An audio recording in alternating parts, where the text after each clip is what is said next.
back to Mad Hatchet Horror Hour. My name is Madison, and this is Karen. from... Hello. I'm from the Bonsai Movie crew. Usually. Usually. That's usually what I do. He's here today to talk with me about A Nightmare on Elm Street. Yes. Which this is my first time ever seeing it, but this is your favorite? No, it's actually not my favorite in the series, but it is the first. So, of course you should start with it. I've never seen it before. Yeah. I was nervous about it. My favorite is actually the New Nightmare. The very last one. Really? In the series, yeah. Not the, new one that they came out No, with? no, not the remake. No, not the remake. The New Nightmare came out in, I think 1994? Yeah. That one's my favorite. Yeah. Okay. The first one's your favorite? No, the New Nightmare is my favorite, which makes no sense because it's the very last one. Oh, okay. But this one, I mean, obviously doesn't exist without this one, but exactly. This one it's good, don't get me wrong, and obviously it's where everything starts. So it's just not my favorite. I really like the New Nightmare. The new one? Mm-hmm. The fifth? No, it's the seventh. Mm-hmm. Yeah. It's the seventh. seventh. I was gonna say the fifth one came out in 90 something. Yeah. I remember seeing it in a movie on a theater thingy. I forget. It was one of the new It. Okay. I forget when that took place. But we discussed that whenever we were talking about It. Yeah. Me and my friend did. No, but okay. The synopsis, Dad calls it. Yes. It's just summary, though. I don't know why he uses fancy words. It's the fancy term for summary in movie lingo. Is it? Yes, it is. Got a lot of learning to do. Yeah. Okay. So it's about a teenager. It's about teenager Nancy Thompson must uncover the dark truth concealed by her parents after she and her friends become targets of the spirit of a serial killer with a bladed glove in their dreams, in which if they die, it kills them in real life. It was directed by Wes Craven. It was also written by Wes Craven. Mm-hmm. And the cast was Heather Langenkamp. Yes. Mm-hmm. As Heather. Or Nancy. Nancy, yep. Right. Mm-hmm. And Johnny Depp as Glenn and Robert Englund as Fred Krueger. Mm-hmm. Okay. I feel like I'm forgetting something. I don't think I am. No? I think you're doing pretty good. All right. What was your first note on the movie? My first note is that I think the reason this is not my favorite is because there's a lot of cringe moments for me. There? Yeah. And I mean, it came out in 1984, so right. I mean, there's always going to be, it's going to be a little dated, right? So you can't really help that. Right. But one of the things that always drove me nuts from the very first time I ever saw this is like how Tina runs. Like the very first time you see her running, and she's just like, you know, and she's like not even trying to get away. No, like she's not. There's no speed to it. There's not. She's just barely like, oh no, you know. Yeah, she's like that basic horror flick girl that's like, oh, I'm in heels. Yeah, watch me run. It's so bad. And she's just in a nightgown running in her bare feet, and she can't even do it. Like, she's barely going anywhere. Right, which, I mean, in, like, your dreams, if you really think about it, that's how you run. You know, that's a good dreams. point, though. I never really thought about that. It's almost like you're running in place. You know, maybe that was on purpose. Maybe that was by design. Now I kind of feel like a jerk for making fun of her. She did look a little mental. You know, like, I just remember, like, the first time I watched this, and, like, even being a kid or whatever, I'm like, God, go. Like, move. Right, go. He's right behind you. What are you doing? Run like you're in softball like, or something. Go. Get to home plate. Leave. Yeah, come on. I don't know. Like, the one thing I've always really loved about this movie, though, is the music. Yeah. The score for it sets the tone. I was gonna say something about that. Yeah. Like, the music was really good. The theme for this, and it's used in every one. Yeah. But, like, it sets the tone for just this kind of,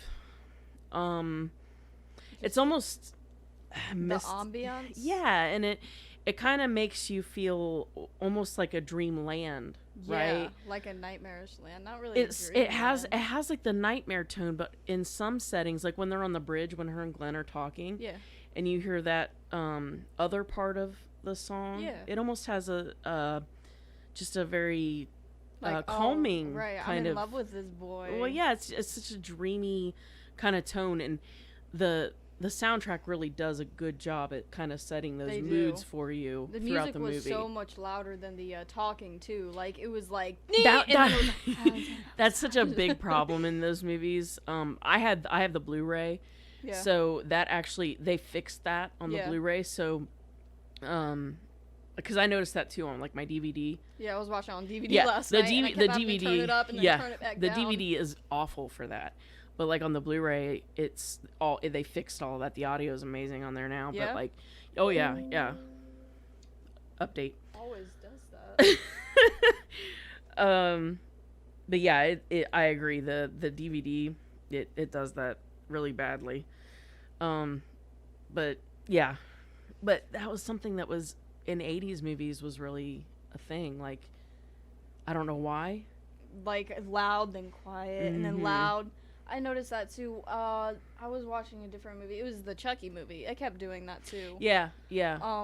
Not on whenever my sister was watching it. It wasn't whenever I was watching it. I'm pretty sure Dad got it on Blu-ray. Mhm. So it was whenever my sister was watching it because she has it on DVD and she was watching it and it was like getting quiet. And Mom, she likes us to have it turned way down. Mhm. Like she's like, if I hear that TV, then it's too loud. And I was like, because we can only have it like 7 because the walls are thin. Yeah. So it was watching it and I was like, I didn't even hear anything. I was Yeah. like, are they talking?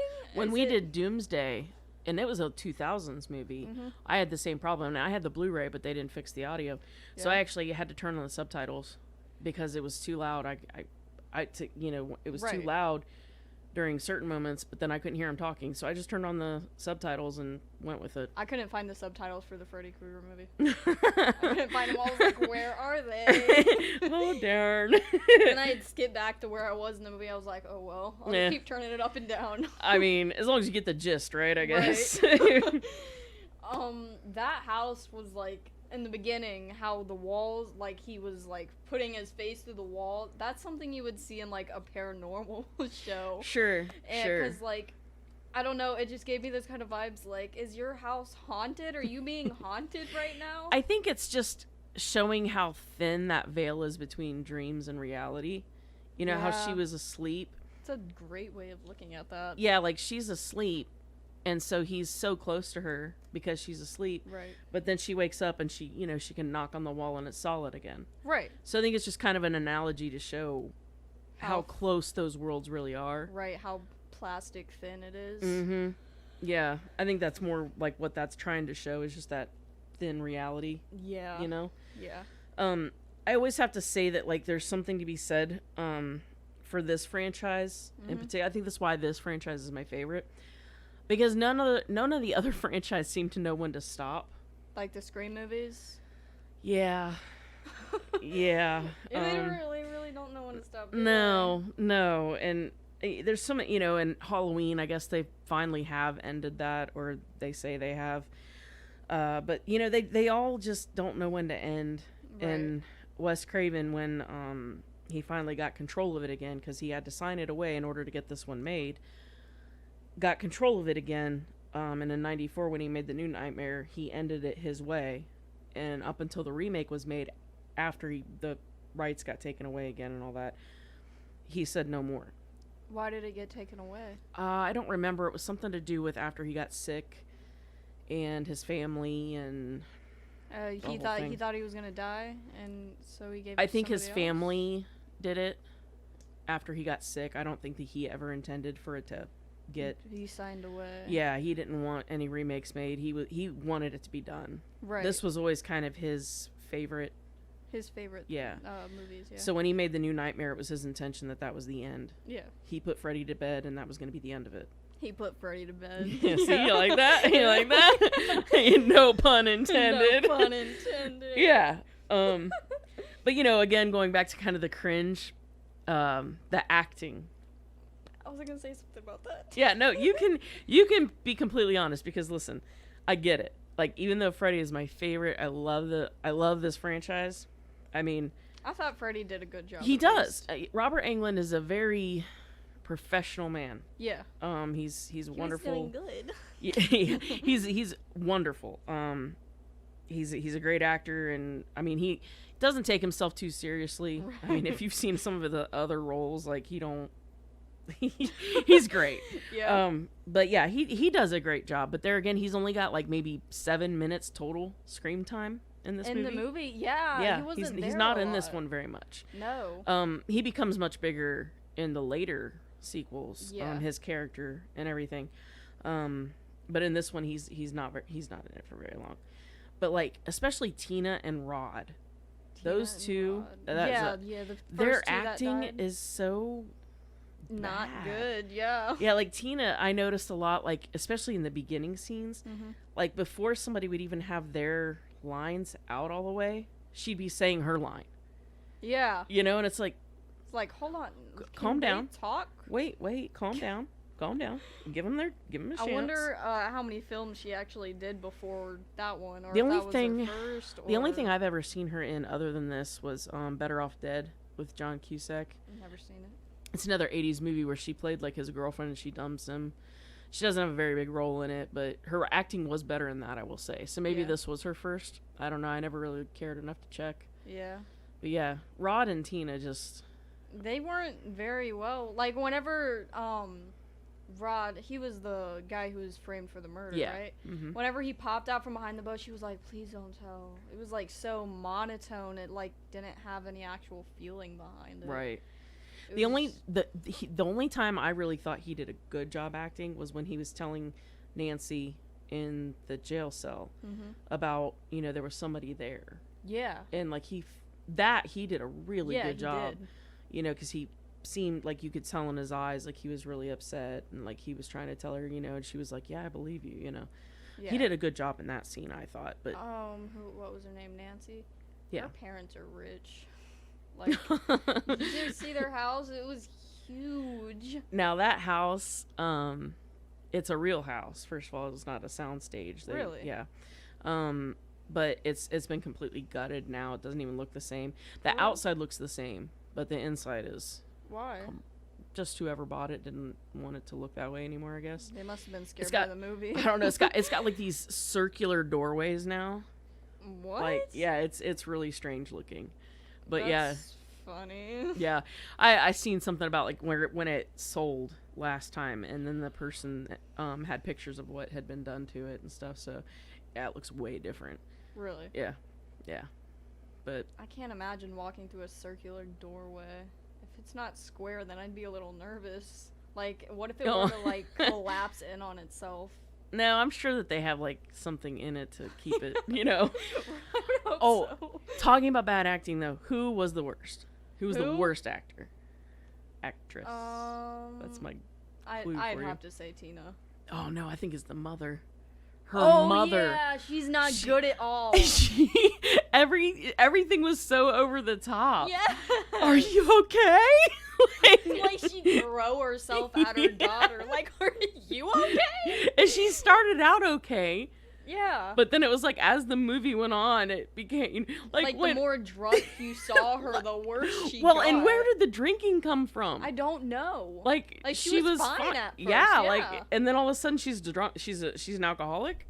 Right, like, okay, which... When I first noticed how bad and over the top the mom was at Rod's funeral, when her dad says, you should do something or whatever, and she's like, I got something better. I'm gonna get her some help. Right, It's like, like, what was that? I wrote that down. I was like, I'm gonna take her to get, it says, you take her home and watch her, and she was like, I got something better. I'm gonna get her- take her to get help. yeah, I'm Like, gonna get her I'm some gonna take help. her, you're gonna take her to get help? Like, you're taking her to a mental hospital? That's the vibes I got from that. Right. Like, you sure you don't want to check yourself in, too? That was a little over the top. Yeah, I think that probably like the worst parts of this movie probably came from Bob Shaye's influence, which is the guy that owned New Line, which was the production company. Yeah, yeah. He had a lot to do with the production of this movie because they had to sign the rights away to get this made. Yeah. Because Wes Craven's a very good director and writer. Right. Like he's a horror icon. Right. So I have to believe that, a lot of this kind of crappy stuff came from Bob Shaye's influence, just because there's things that happened in later films, like in the second one, which if you never watch the second one, you're not missing anything. Okay. But in the second one, there's like, they go to a gay bar. Okay. And they're like at this gay bar or whatever, and Bob Shaye insisted on having a role in the second movie. So they gave him the bartender role in this gay bar, and he never picked up that it was a gay bar, number one. Oh. And number two, that he was a bartender in a gay bar. Really? Really? Like, he only just recently. And the thing is, out? he's like head to toe in like domineer, like that leather. You know what I mean? And he never put it together until like years later when somebody told him, I think. But Bob Shaye, I don't know, he did a lot of things, I think, that maybe probably messed up this movie, because if you think about it, this movie, the concept of it is amazing. Yeah. There's no escape. Everybody has to sleep. You know? Yeah. It's the only boogeyman, or the only slasher, if you go there, right? Right. That you can't get away from. Yeah, that is true, because he's everywhere that you look. I mean, you have to sleep. You can stay up for a few days. You can stay, you can do anything you can to try not not to. to. 7 days, she said. Which I'm sure she, like, fell and dozed She said off she in checks between. in. Yeah. Yeah. But, like, yeah, you can't not sleep. Right, you have to sleep eventually, or else you'll die. Well, and the guy even says it, and there's actually a lot of things that he says, like, in the Dream Lab that are true, even to this day. I think I wrote that stuff down. Let's see. What was it about? Trying to find. Yeah. So, like, if you don't dream, Yeah. you go. Like, it will drive you insane. Really? Mm-hmm. If you don't dream, you'll go insane? Mm-hmm. That explains a lot. And if we still don't know what dreams are. The leading theory right now is that they're kind of the brain's way of getting rid of extra memory that you don't need. Yeah? Mm-hmm. That's the leading theory. But did you know that on average you dream 7 times a night, even if you don't remember? Really? Mm-hmm. You dream every single night, you just don't know it. I was gonna say I'm going insane because I never remember any of my dreams. I don't remember any of mine half the time, or most of the time. But yeah, you dream on average 7 times a night. I know. I think it was either last night or the night before that. I've been watching a lot of The Walking Dead, so I had a dream that I was riding on Daryl's bike and ran over Maggie, Michonne, and Carol, and then I like swerved and hit Jesus, and then I swerved back and hit a walker, and then I rolled off of the. Did you eat some weird things before you went to bed or something? What are you doing? I don't know. And then that's all I remember. I just remember rolling off the bike, and then I woke up. That is hilarious. Wow. Oh. Wow. Whew. It was a really weird dream. The English teacher in this movie? Yeah. That's Lynn Shaye. That's Bob Shaye's sister. Who's Bob Shaye? The guy that we talked about that was the guy. Bartender? No, the new Really? line. Yeah. She's actually in a lot of B movies. Yeah. She's very well. She was in Critters, and she did an okay job at her. She's English she's teacher. actually very she good. Was like Nancy. Yeah, she's actually a very good actress. You don't need a hall pass. Yeah, she's actually a pretty good actress. Yeah, she's not bad at all. Yeah, I don't know, but I'll tell you, dreams aren't supposed to be logical. Yeah. But like, if I saw my best friend in a body bag, right? I was gonna. I don't think I'd follow it. Listen, shouldn't she be freaking out a little bit more about seeing Tina in a body bag, like all bloody and everything? I don't think I'd follow it, first of all, and then second of all, when her legs got lifted up by nothing, I don't think I'd follow that either. No, I wouldn't. No. If okay, so I'm sure in the end, if she wouldn't have followed it, then Freddie would have like possessed one of the other kids in the classroom to start talking to her. Or something. Yeah, probably. But well, and then there's no movie, right? Or there was no like dream sequence for her, I guess. But I don't know. Right? Yeah. What? And another thing I didn't get either is like when Glenn is supposed to be watching her. Yeah. And like when she's asleep. Yeah. And she says, "Are you still watching?" And he pops out from a tree and says, "Yeah, so is he asleep?" And then, because he's in the dream. Right. Is he asleep in her dream? Yeah, so, like, wouldn't she be worried about that? Or, I don't know. That was weird to me. I didn't get Freddy that. Or... Yeah, I don't understand why Glenn would be in her dream if he's awake. Or why would he be in her dream at all if he's supposed to be watching her? Like, I don't get that. I didn't understand that. I didn't get that either. Yeah, I didn't understand that. I never understood that. Yeah, no. Yeah. He doesn't seem like the very, like, stay awake kind of person, does he? He's a very sleepy person in this movie, isn't he? He's not the Johnny Depp we've all come to know and love. No. This was his first movie. I didn't even, really. Mm-hmm. Oh, yeah, I read that. It was, like, his first starring movie. Yeah. Well, it's his first movie at all. Really? Mm-hmm. I didn't even recognize him as Johnny Depp until I was, like, going through cast, and I was like, really? That was Johnny Depp whenever he was a kid? Yep. Now I can see why all my friends say he's, like, hot and everything. Like, because now I'll look at him and be like, ew, why would you... I think that, since I grew up with him from that to now, I still think he's a gorgeous man. Right, but he's not bad looking. Yeah. They just think he's, like, really, really hot. I think it's because I grew up, like, I can be, at that age and be like, oh, so swoon. And, like, now, swoon because... Right, because you I grew up with him. That. Yeah. Yeah. My friends, they didn't. They watched Pirates of the Caribbean with me recently, and now they think he's amazing. And I kind of hate Pirates of the Caribbean. I was never able to sit through those movies. No. I mean, he was funny. I like watching. I liked the first one, and then it just kind of got stale. I'm like, I'm over these. Right, because he does the same thing and everything. Yeah, and yeah, I'm just over. He's great at acting like a drunk pirate, though. Yeah, he is. Yes, he is. Another thing that really bothers me about this movie, and it's always bothered me, is the preacher at Rod's funeral. Yes. How rude. What did he say? He said something about, he who lives by the sword shall die by the sword. Oh, yeah. That's not a great thing to say to grieving parents. No, it's not. So he's basically saying that this kid deserved to die. Right. Like, because he lived a, crazy life or whatever. He wasn't even that bad. Right. I could see being the other, like, girl's parents and being like, yeah. But if I was that kid's parents, I would have been like, no. Yeah, I mean, he can't be friends with people like Glenn and Nancy and Tina or whatever and be like some terrible kid.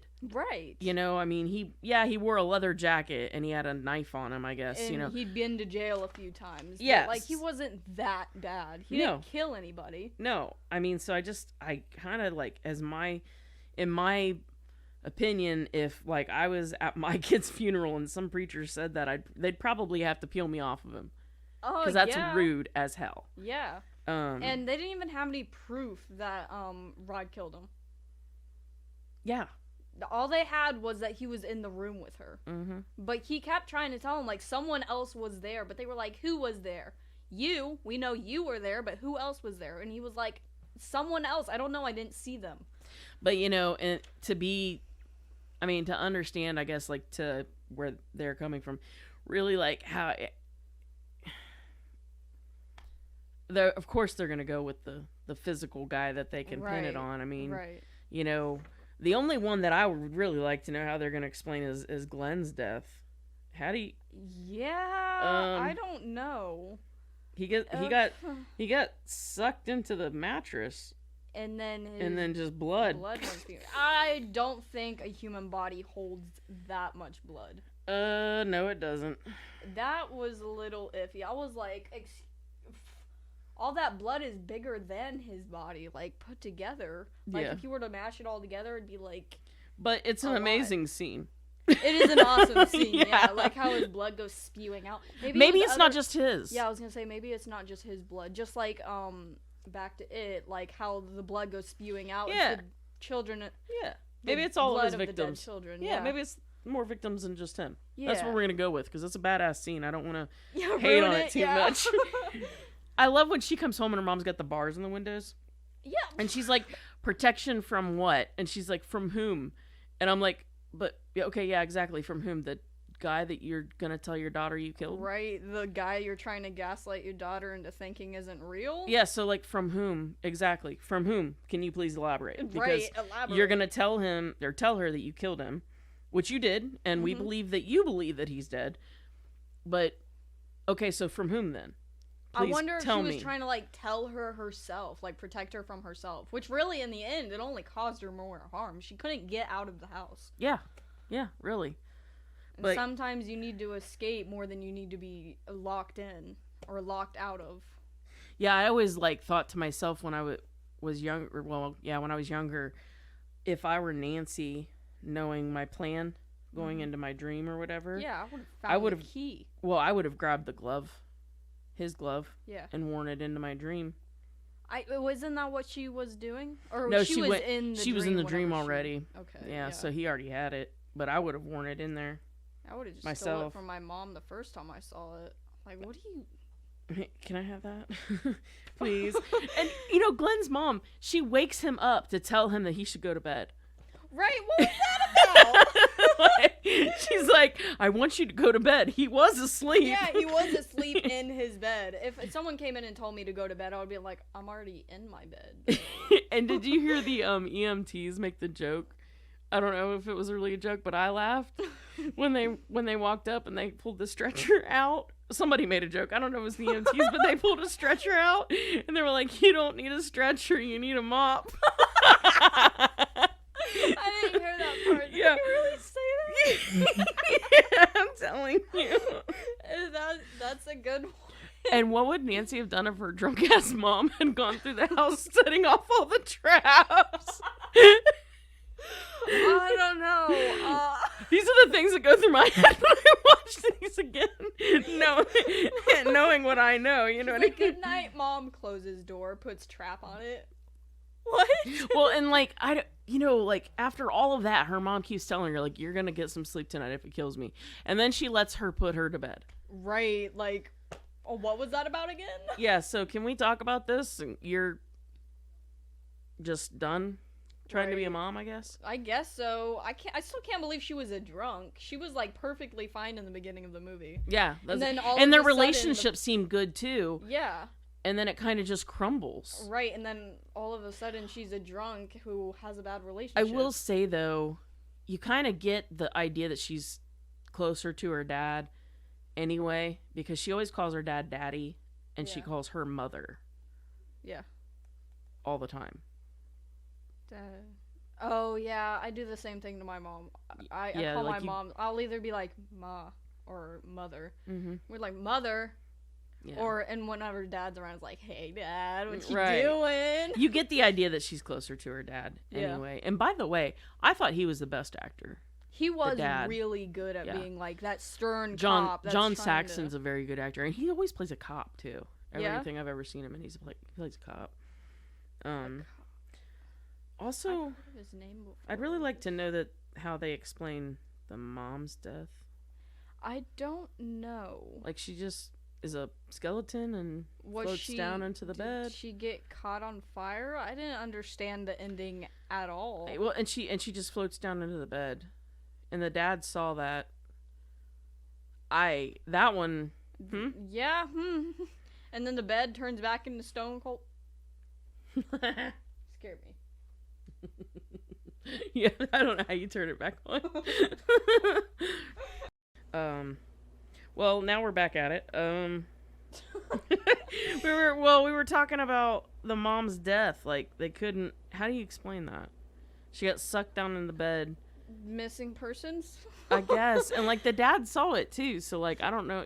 He like turned around, closed the door, and was like, Everything's fine. yeah, everything's fine. Don't know where your mother is. Don't know what I just saw. Yeah, she must have got drunk and fell out the window or something. Right. Like I think I just inhaled some of that kid's blood and he might have had AIDS and like something happened. But I don't know. all I know, like I think it's all Bob Shea's fault. Bob Shea. Yeah, who's- the guy that owns New Line. Oh yeah. Yeah.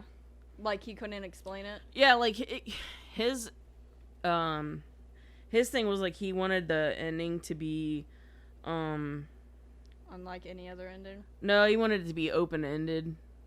It was so that, open-ended, alright. yeah, so that, you know, like Freddy could come back because all the other slashers, you know.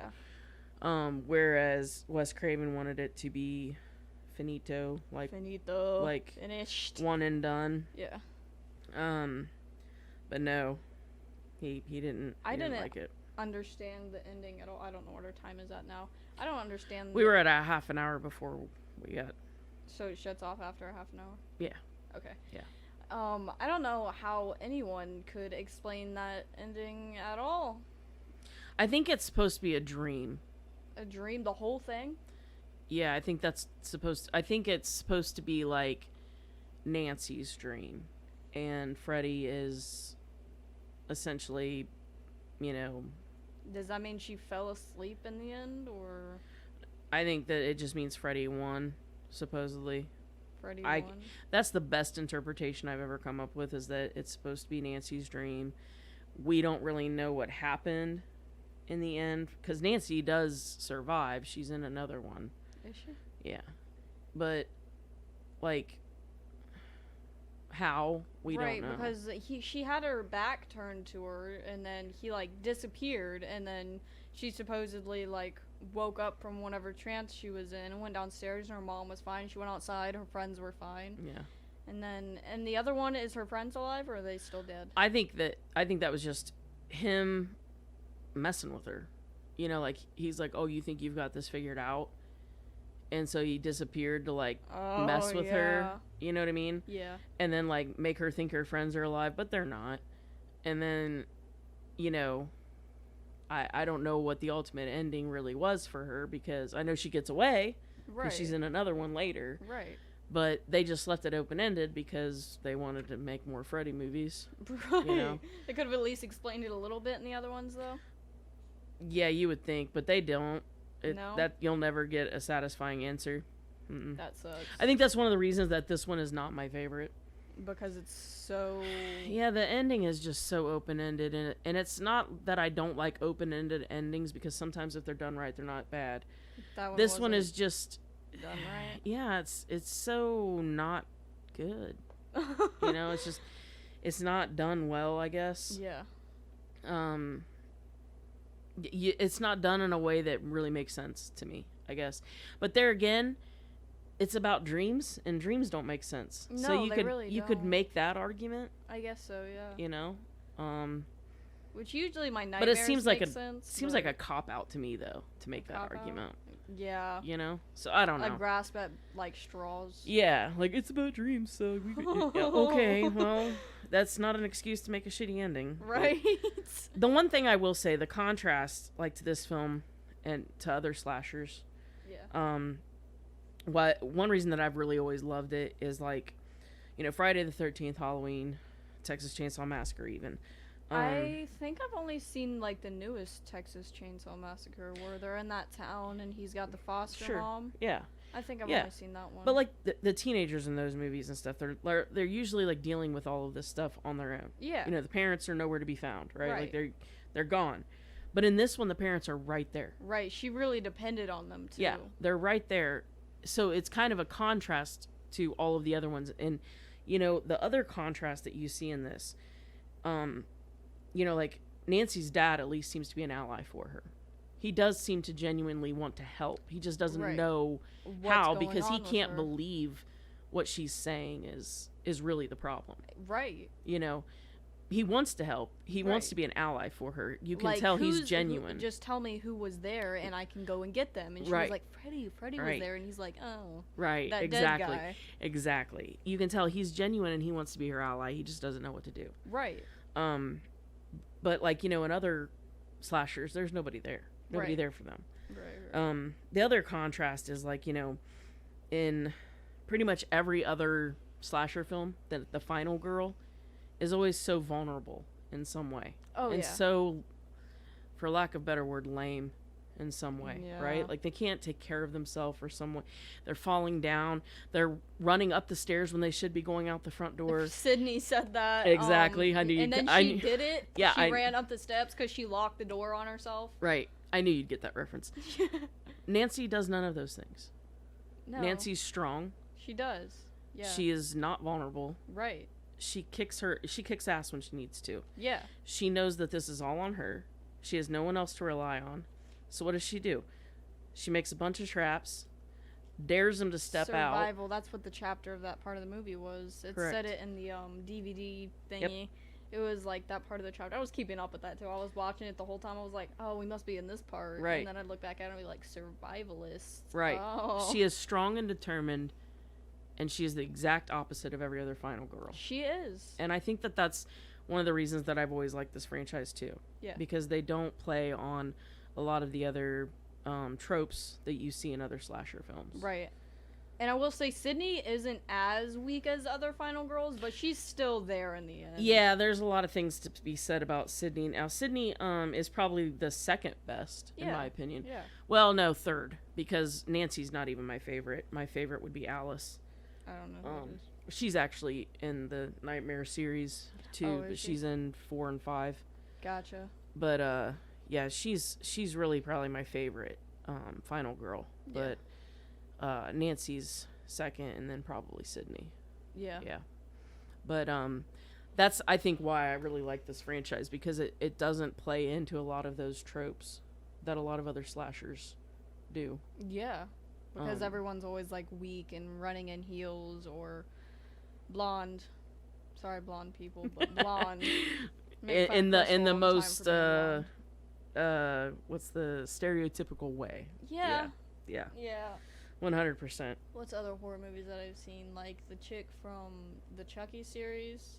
I haven't watched that yet. The mom. I've only seen the first one. I'm torn about whether I'm gonna watch it. The first one wasn't that bad. It's not like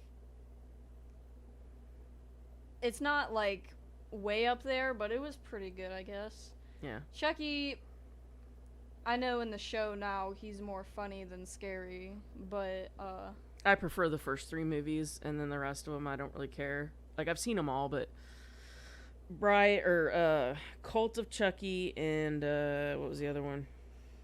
Bride of Chucky and Seed of Chucky. No, neither one of those. Cult of Chucky, and there was another one. I thought we were just naming.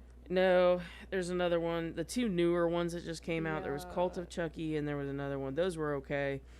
I hated Seed and I hated Bride. Both of those. The newest one that came out was, I forget. There was something. I don't remember. There were just the newer ones. Both of them had his daughter in it. His daughter? Yeah, the guy who voices Chucky. Oh, you mean Nika? Mm-hmm.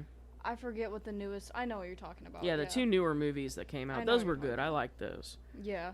Those ones, I think, I remember watching some of the first one, but then my sister fell asleep and her computer turned off and I couldn't get her pin back in. Yeah, that one was good. The one was in the house. Yeah. And then Cult of Chucky was good. I watched the one where she was in the mental hospital. Yeah. I watched that one all the way through with her. Yeah, I like it whenever the glass falls down on that one person. I forget who it is. They did really good with the special effects in that movie, too, I thought. Yeah.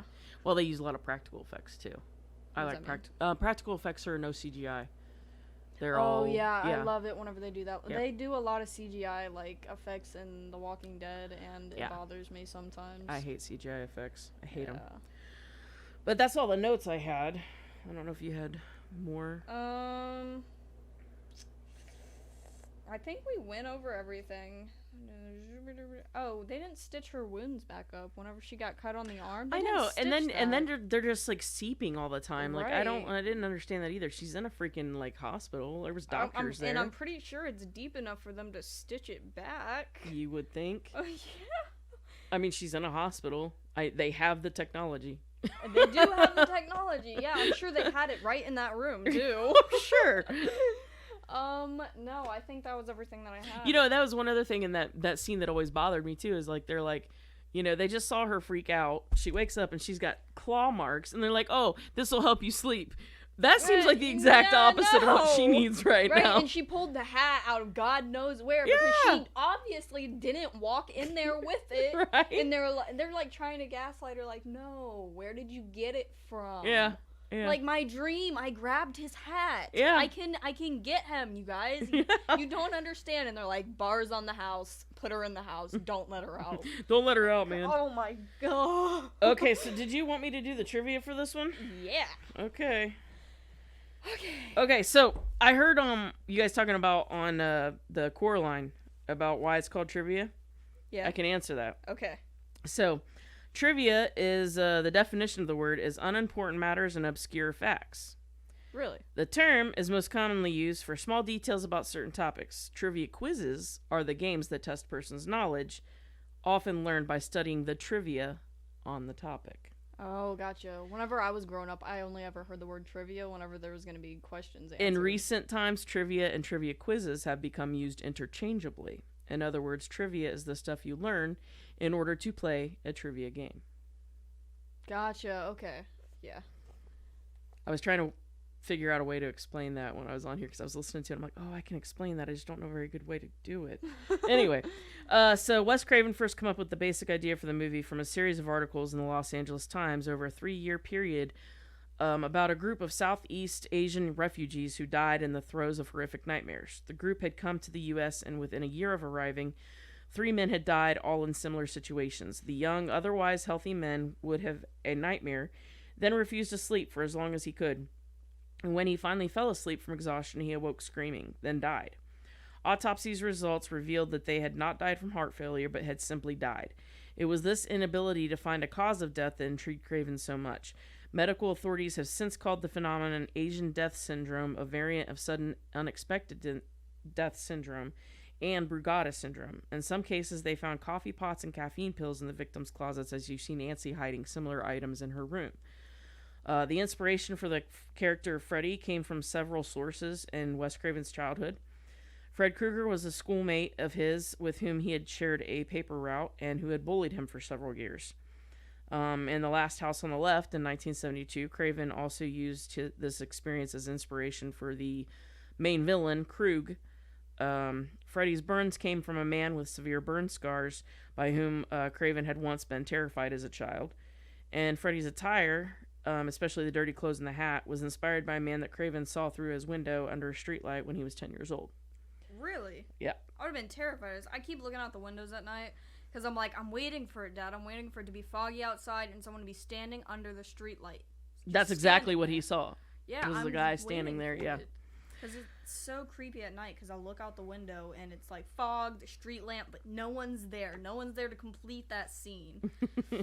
One day, the thirst will be quenched. Yeah. Quenched. New Line Cinema was saved from bankruptcy by the success of this film and was jokingly nicknamed the house that Freddy built. Really? Mm-hmm. All of the boiler room footage in the film was shot in the basement of the Lincoln Heights jail in Los Angeles, which was condemned shortly after production wrapped due to high levels of asbestos. Oh. So everybody died. Oh, wow. Heather Langenkamp beat over 200 actresses for the role of Nancy Thompson. Included among them was Jennifer Grey, Demi Moore, Courtney Cox, Tracy Gold, and Claudia Wells. The original glove was later used in Nightmare on Elm Street 2, which don't even worry about watching, and was also seen hanging on the wall of the work shed in Evil Dead 2. Really? Mm-hmm. This was in response to the use of the Evil Dead 1981 on a television screen in this film, and a part of a continued banter between directors Wes Craven and Sam Raimi. However, when Wes Craven loaned the glove to the Nightmare on Elm Street 3 Dream Warriors set, it got lost. And it's rumored to be in the possession of Robert Englund's agent. Really? This film cost $1.8 million to produce, of which $57,000 was reserved for the ambitious special effects. Designer Jim Doyle accepted this anyway because he was desperate for work.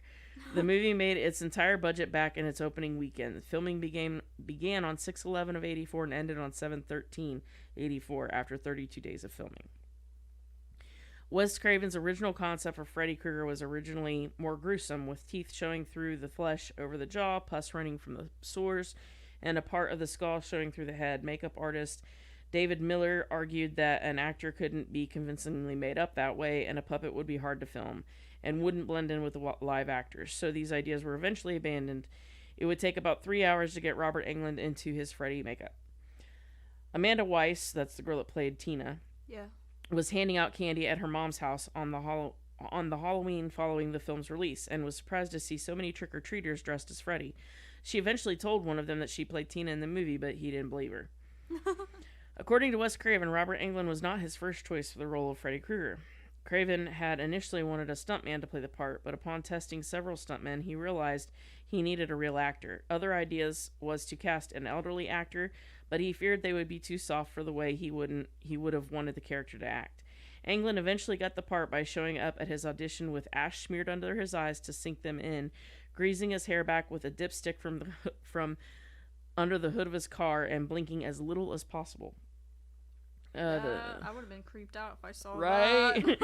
that. The sparking glove effect seen throughout the movie was achieved by attaching the glove to a car battery. The famous scraping noise was created by scratching a steak knife on the underside of a metal chair. Ew. I know. According to Robert Englund, he based the physicality of Fred on Klaus Kinski's performance in Werner Herzog's Nosferatu the Vampire in 1979. Englund also says on the DVD commentary that in his mind the backstory for Freddy was based on something from his own childhood. On Valentine's Day when Englund was in school, everyone in the class made Valentine's cards for one another. But there was one boy who received no cards from anyone. Englund theorized that this boy went on to become Freddy. In the original script, Freddy's famous red and green sweater was red and yellow. However, when Wes Craven read an article in Scientific American in 1982 that said the two most contrasting colors in the human retina were red and green, he decided to alter the colors. Basically, like, we hate the colors red and green together, so he decided... Christmas. I know, right? That's what I thought, too. I'm like, but that's Christmas colors. But apparently we hate them next to each other. Like, our eyes hate that. I always thought it was red and black. His sweater was. Yeah, when I was a kid, I thought the same thing, but it's red and green. Yeah. The idea behind the glove was a practical one on Wes Craven's part, as he wanted to give the character a unique weapon, but also something that could be made cheaply and wouldn't be difficult to use or transport. At the time, he was studying primal fears embedded in the subconscious of people of all cultures, and discovered that one of those fears is attack by animals with claws. Around the same time, he saw his cat unsheath its claws, and the two concepts merged, although in the original script the blades were fishing knives, not steak knives, as in the finished film. Really? The little girl skipping rope was the daughter of the couple whose home was used as Tina's house.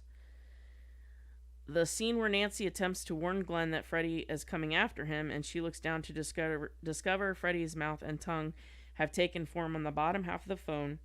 That effect was made with cheap rubber and prosthetics. The effects team also reportedly stated that Heather Langenkamp wanted to take the prop home after shooting, which they thought was unusual. Why? Well, yeah, why I would want that. Yeah, so would I. Like, that's cool. Right? So we spoke briefly about the banter between Sam Raimi and Wes Craven. Yeah. The Evil Dead. Yeah. You know. In this movie, Nancy's shown watching The Evil Dead on the TV when she's really? when That's she's what trying. that movie was? Yeah, when she's trying to stay awake. So she's watching Evil Dead as she struggles to stay awake, and Craven decided to include the scene because Raimi had featured a poster of Craven's The Hills Have Eyes in that film as sort of a jab to show audience the movie that they're watching is scarier than Craven's. Oh, wow. As a response to Craven's in-joke, Raimi showed Freddy Krueger's glove in the tool shed in Evil Dead 2, and later in Ash vs. Evil Dead in honor of his passing. Oh, really? Mm-hmm. Wes Craven is dead? Yeah. Oh, I didn't know that. Yeah, that's part of, like, he got really sick, and that's why I think his family, they did the thing with the remake. I don't think that was Wes at all, but I could be wrong. Glenn was supposed to rise from the bed after the bloodbath scene, but that was cut. Why? So I don't know. Maybe they thought it was better him not coming out of the bed. Maybe it's because all of his blood just spewed at the ceiling. It wouldn't make much sense. I mean, as long as he was pale. Wow. On the Freddy DVD, sucked all of his blood like a vampire and went.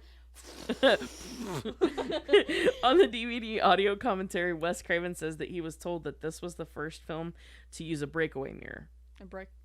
So when he jumps through that mirror and it shatters. Oh yeah. Yeah, this was the first film to do something like that. Really? Mm-hmm. Huh. Which I never knew that. That's a new one for me. I knew most of this stuff, but that one's new. Yeah. A few days before the film was to go into general release, the processing lab that had the negative informed New Line Cinema that it would be keeping the film because it had not been paid. At the last minute, however, Bob Shea was able to negotiate a deal. Charlie Sheen, John Cusack, Brad Pitt, Kiefer Sutherland, Nicolas Cage, and C. Thomas Howell were all considered for the role of Glenn.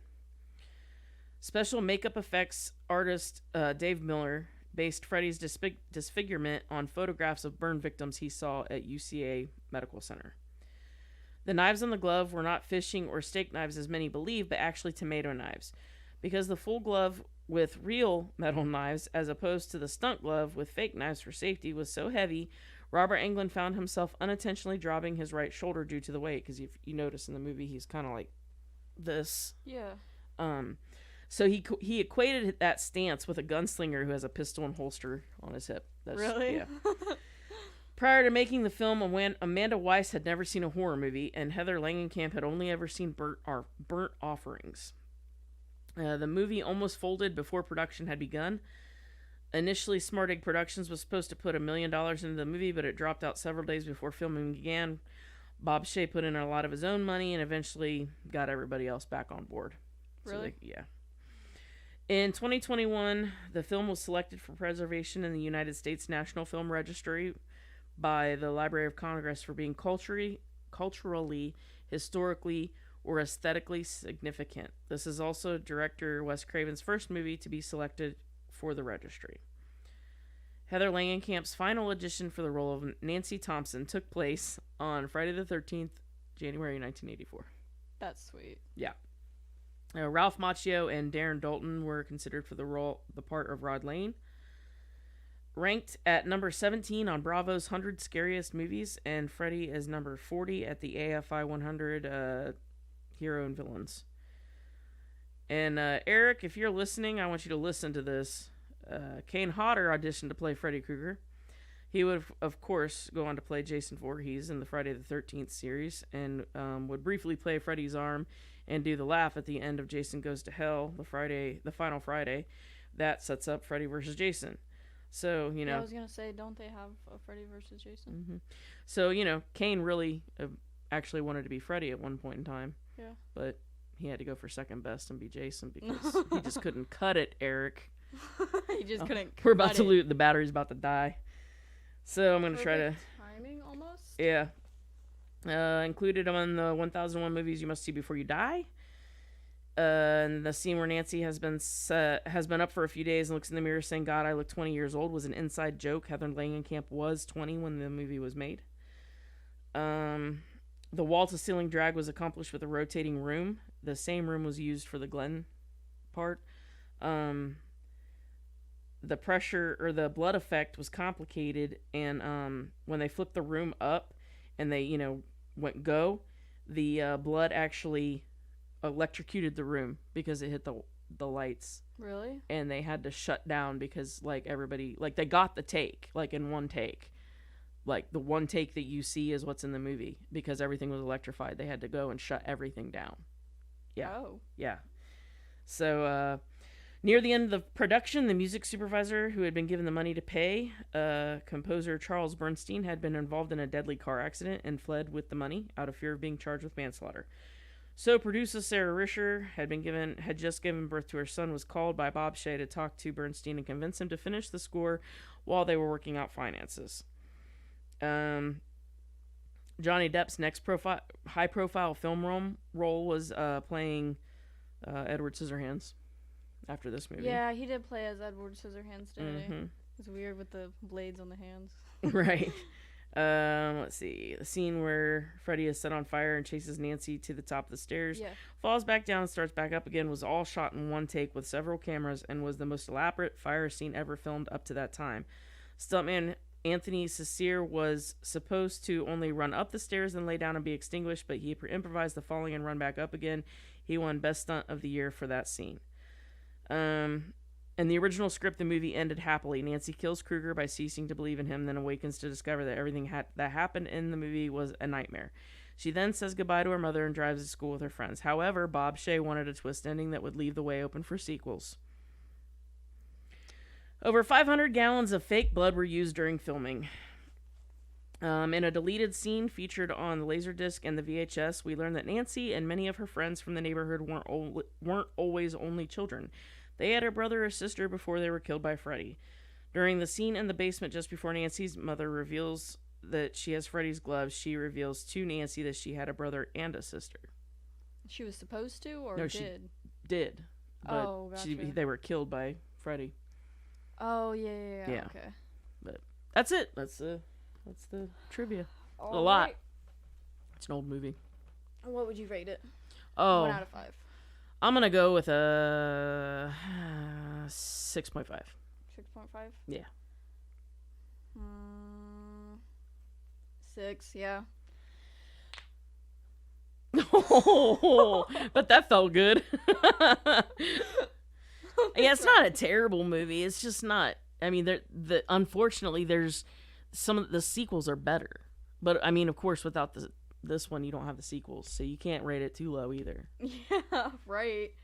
I've never seen any of the sequels, so I don't really know. But yeah. I recommend just don't watch 2. Watch the rest of them. Just don't watch 2. If it wasn't a classic, if it was something that came out recently, I would probably hate it. But it was something that came out in 84, was it? 84. Yeah. I don't know. There's a lot to be said for it. I think that the contrasting it doesn't follow those tropes is probably for me the best thing you can say about it. Yeah. I really like that, and it doesn't have a terrible final girl, which really ranks high for me. Yeah. So, yeah. We were like at that. 27 the last time it almost turned off. And then we looked away for like 10 seconds and then it turned off. Oh, no. Okay. Well, I guess that's all, isn't it? Yeah.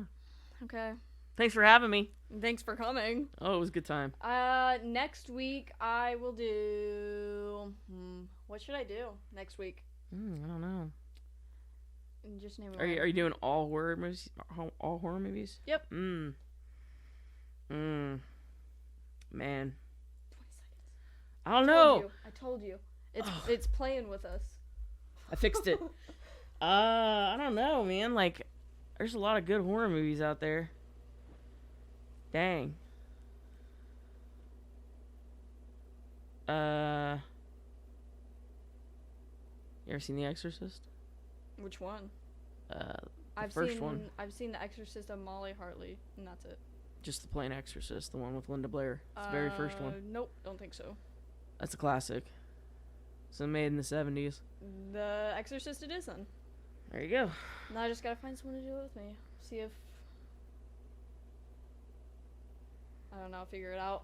Okay, so next week I'll do The Exorcist, and I keep looking at that one, but that one's not on, it's this one. Alright, next week I'll watch The Exorcist, and if you haven't watched it, go watch it so you can listen to me watch it, or listen to me review it, so after I watch it.